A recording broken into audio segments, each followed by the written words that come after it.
اگر آپ کو ایمان اور یقین حاصل ہو تو پھر دعا کریں اللہ اس پر استقامت عطا فرمائے، پھر اس پہ ڈٹ جائے۔ نبی پاک صلی اللہ علیہ وسلم نے فرمایا میں اس بات کا خوف نہیں کرتا کہ میری امت کمزور ہو جائے گی، اس بات کا ڈر نہیں کہ پیسے ختم ہو جائیں، نہ یہ خوف ہے کہ بھوکی مرے گی۔ حضور کس بات کا خوف ہے؟ تو نبی پاک نے فرمایا خوف یہ ہے کہ ان کا یقین کمزور ہو جائے گا۔ یاد رکھیں اگر اعتبار نہ ہو تو گھر نہیں چلتا، تو اگر اللہ رسول پر یقین کامل نہ ہو تو پھر بندہ مسجد نہیں آ سکتا، پھر اس کا دین نہیں چلتا، پھر اس کے لیے مشکل ہے نماز، پھر اس کے لیے مشکل ہے راہ خدا میں خرچ کرنا۔ میرے نبی پاک نے فرمایا یوں نہ کہا کر کہ یا اللہ چاہے تو دے چاہے تو نہ دے، جب مالک سے مانگ تو کہا کر یا اللہ تجھی سے مانگنا ہے، میں لے کے اٹھوں گا، تو مجھے دے گا۔ فرمایا جتنا تیرا یقین کامل ہوگا اتنا ہی اللہ تجھے جھولی بھر کے عطا فرمائے گا۔ کمزور سا مسلمان، لڑکھڑاتا سا مسلمان دیکھتا ہوں کرتا ہوں، اور یہ بھی نہ دیکھا کریں بھائی ایمان یقین کو استقامت کے درجے پہ لیں، یہ نہ دیکھا کریں کہ وہ کیسے دے گا، وہ کسی وسیلے کا محتاج نہیں ہے، وسیلے کو پسند کرتا ہے، پر وسیلے کا محتاج وہ بغیر وسیلے کے بھی دے دیتا ہے۔ ہر آدمی ماں باپ کے ذریعے پیدا ہوتا ہے، اگر پیدا کرنا چاہے تو جناب عیسیٰ کو بغیر باپ کے پیدا کر دیتا ہے، اگر پیدا کرنا چاہے تو حضرت آدم کو بغیر ماں اور باپ کے پیدا کر دیتا ہے۔ جب یقین رکھیں، یقین قرآن مجید پڑھیے، حضرت موسیٰ علیہ السلام فرعون کے دربار میں کھڑے ہیں، چاروں جانب دشمن ہی دشمن ہے، جادوگر آ گئے، انہوں نے سانپ چھوڑے، حضرت موسیٰ کے ہاتھ میں ڈنڈا تھا۔ حضرت موسیٰ کہتے ہیں یا اللہ کیا کروں؟ تو اللہ تعالیٰ نے فرمایا اپنا عصا پھینک دو۔ کہنا چاہیے تھا نا کہ یا اللہ ایک ہی تو شے ہے، اتنے سانپ ہے، بچانے کے لیے ڈنڈا ہے، وہ پھینک دوں؟ ڈنڈا پھینکا جاتا ہے، سانپ کو دیکھ کر کے قابو کیا جاتا ہے۔ یہ میرا اور آپ کا ذوق ہے نا، لیکن انبیاء کرام کا انداز ملاحظہ کیجئے میرے عزیزو۔ اللہ فرماتے ہیں ڈنڈا، اے موسیٰ ڈال دے اپنا عصا۔ پہلے نہیں فرمایا کہ سانپ بن جائے گا، فرمایا بس تو ڈال دے۔ میں اور آپ ہوتے ہیں تو سام سامنے ہے، ڈنڈا ہاتھ میں ہے، ہم کہیں گے عجیب بات ہے، یہی تو دفاع کی چیز ہے، اسی کو ڈال دوں تو بچوں گا کیسے؟ کہا ڈال دو، تو حضرت موسیٰ نے ڈال دیا، کہا میرے رب کا حکم ہے تو میرے لیے بہتر ہی ہوگا۔ اللہ فرماتے ہیں جب موسیٰ نے ڈالا تو میں نے اس ڈنڈے کو، اس عصا کو اژدہا بنا دیا۔ اب کبھی عصا بھی اژدہا بنے، کبھی چھڑی بھی بہت بڑا اژدہا بنی ہے، لیکن قرآن کہتا ہے جناب موسیٰ نے ڈالا تو اللہ نے اژدہا، بلکہ اس سے پیچھے چلیے، عورتیں کمزور یقین کی ہوتی ہیں نا، جناب موسیٰ پیدا ہوئے تو اللہ فرماتے ہیں میں نے موسیٰ کی ماں کے دل میں بات ڈالی، ماں کے دل میں صندوق میں ڈال کے تو اس کو دریا میں بہا دے۔ اور بھائی صندوق میں کہہ سکتے ہیں نا آکسیجن کیسے جائے گی، اور دریا میں بچے بچنے کے لیے ڈالے جاتے ہیں کہ ڈوبنے کے لیے ڈالے جاتے ہیں؟ ماں کے دل میں یقین کمزور نہیں تھا ماں کا۔ انبیاء کے ماں باپ موحد ہوتے ہیں، دین کو ماننے والے، ماں کے دل میں اللہ نے بات، اللہ قرآن میں کہتے میں نے وحی کی، میں نے القاء کیا، میں نے بات ڈالی۔ حضرت موسیٰ کی ماں کہتی ہے میں نے ڈال کے نا سمندر میں بیٹا، میں نے سمندر میں بیٹا ڈال کے صندوق میں بند کر کے رب کے حوالے کیا۔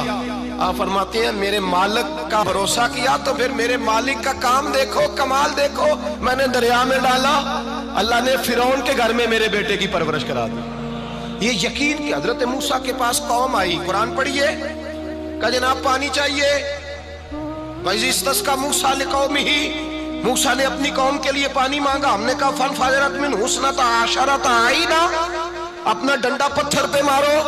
عقل والا آدمی ہوتا تو اڑ جاتا، کہتا یا اللہ پتھروں سے بھی کبھی پانی نکلا ہے؟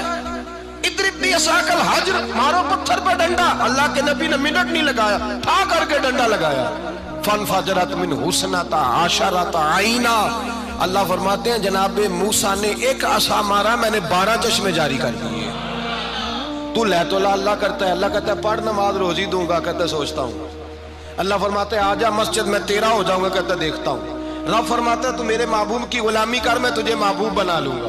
تو کہتا ہے تھوڑا بڑا ہو کے داڑھی رکھنی ہے، ابھی سیانا ہو کے میں ذرا سرٹیفکیٹ لے لوں اسرائیل سے کہ کتنے سالوں کے بعد آئیں گے، پھر شروع کروں گا۔ پروگرام بنا رہا ہے، ابھی تو ارادے میں ہے۔ اللہ کے پیغمبر کا ڈنڈا، اور اس سے زیادہ آگے بات ہو گئی، پیچھے فوج لگی ہوئی ہے فرعون کی، مجمع ہے، ہزاروں لاکھوں کا لشکر لے کے، تلواریں نیزے، فرعون پیچھے، آگے دریا آ گیا۔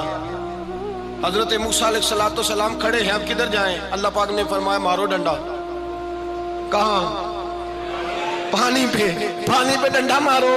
اب حضرت موسیٰ علیہ السلام پانی پہ ڈنڈا مارے تو پانی ابھرے گا، اس سے زیادہ کیا ہوگا؟ پہلے پتھر پہ ڈنڈا مروایا تو پانی نکلا، اب پانی پہ ڈنڈا مروایا فَإِذْ فَرَقْنَا بِكُمُ الْبَحْرَ فَأَنْجَيْنَاكُمْ وَأَغْرَقْنَا آلَ فِرْعَوْنَ۔ اللہ فرماتے ہیں موسیٰ نے پانی پہ ڈنڈا مارا تو میں نے پانی میں رستے بنا دیے۔ ایک جگہ ڈنڈا مارا تو پانی نکل آیا، دوسری جگہ عصا مارا تو پانی خشک ہو گیا، 12 چشمے بن گئے، 12 رستے بن گئے دریا میں سے۔ حضرت موسیٰ علیہ السلام گزر گئے اور اللہ فرماتے ہیں فرعون بھی آیا تو اسے میں نے غرق کر دیا، اور وہ کھڑا دیکھتا ہی رہ گیا کہ بنا کیا ہے۔ جب یقین کامل نصیب ہوتا ہے، اعتماد کی دولت اللہ دیتا ہے، جب انسان کو یہ انشراح صدر ہو جاتا ہے کہ میری نجات خدا کے حکم میں ہے اور رسول اللہ کے قدموں میں ہے، جب اسے یہ انشراح حاصل ہوتا ہے تو پھر نماز کا لطف آتا ہے۔ غور کیجئے کیا جملہ کہہ دیا میں نے۔ پھر اسے نماز کا پھر اسے نماز بوجھ نہیں، بلکہ نماز نہ پڑھے تو اس پر بوجھ ہوتا ہے۔ پھر قرآن مجید اس کی روح کا ساتھی ہو جاتا ہے، پھر عبادات، تقوی، پرہیزگاری، پھر وہ ایک سنت کے چھوٹنے پر پریشان رہتا ہے۔